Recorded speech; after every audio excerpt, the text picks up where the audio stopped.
Samson was strong in a way that made people uncomfortable. Not impressive strong, not inspiring strong, but unsettling strong. The kind of strength that makes people stop clapping and quietly take a step back, just in case. Samson didn't need strategy, backup, or luck. If something stood in his way, it eventually didn't. And power like that does something dangerous to a person. It convinces them the rules are suggestions, not laws. Samson knew exactly where his strength came from. He just didn't believe it could ever leave. That difference matters, because belief without caution is just confidence with memory loss. His power was tied to a vow, and that vow was tied to one very specific thing: his hair. No razor, no trims, no just the edges. Simple rule, easy rule, which is ironic because nothing powerful ever collapses from complexity. It collapses from comfort. Then there was Delilah.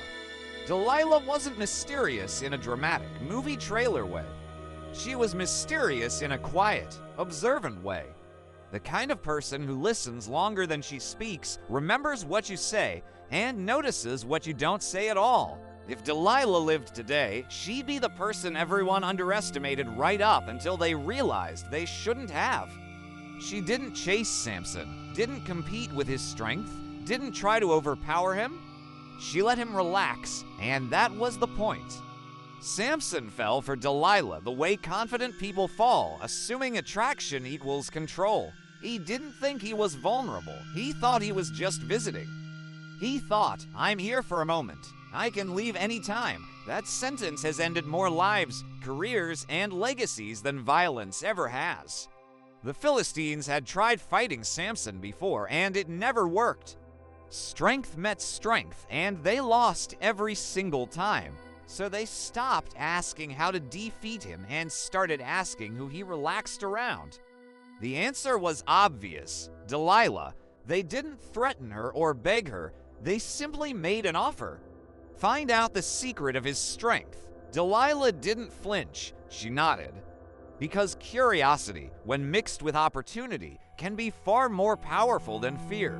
One day, casually, like it barely mattered, Delilah asked, "Be honest with me. Why are you so strong?" Samson laughed. He enjoyed the question. It fed his ego. He gave her a lie dressed as humor. "If you tie me up with fresh ropes, I'll be weak like any other man." They tried it. He snapped the ropes without effort, without anger, without drama, just ease. Afterward, Delilah looked at him, paused, and said, "You lied to me." Not accusing, not emotional, just observant. That moment mattered because she wasn't checking facts anymore. She was studying behavior. She asked again on another day, different tone, different mood. Samson lied again. Same outcome, and here's where things quietly went wrong. Every time Samson escaped, his confidence grew. He wasn't noticing the pattern. He wasn't asking why the same question kept returning. Because people who feel invincible don't analyze comfort. They enjoy it. Delilah didn't rush. She applied pressure slowly, a question here, a pause there, never loud, never aggressive. The Bible says she pressed him daily until his soul grew tired. That isn't seduction, that's erosion. Temptation doesn't break you in half. It wears you thin until giving in feels like rest. Eventually, Samson stopped joking. Not because he was scared, but because he was exhausted. He told her everything.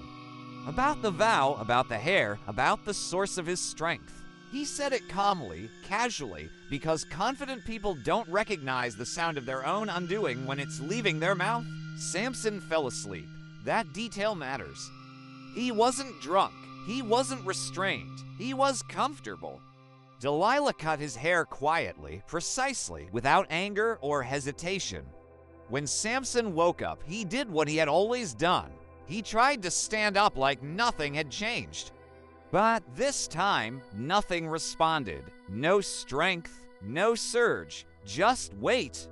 For the first time in his life, Samson felt normal, and it terrified him. They captured him, blinded him, bound him. the strongest man alive reduced to a reminder. Not because he lacked power, but because he misjudged access. And Delilah, she didn't overpower Samson. She didn't betray him violently. She simply stayed long enough for him to tell her what he should have protected. That's the part people miss. Samson didn't fall when his hair was cut.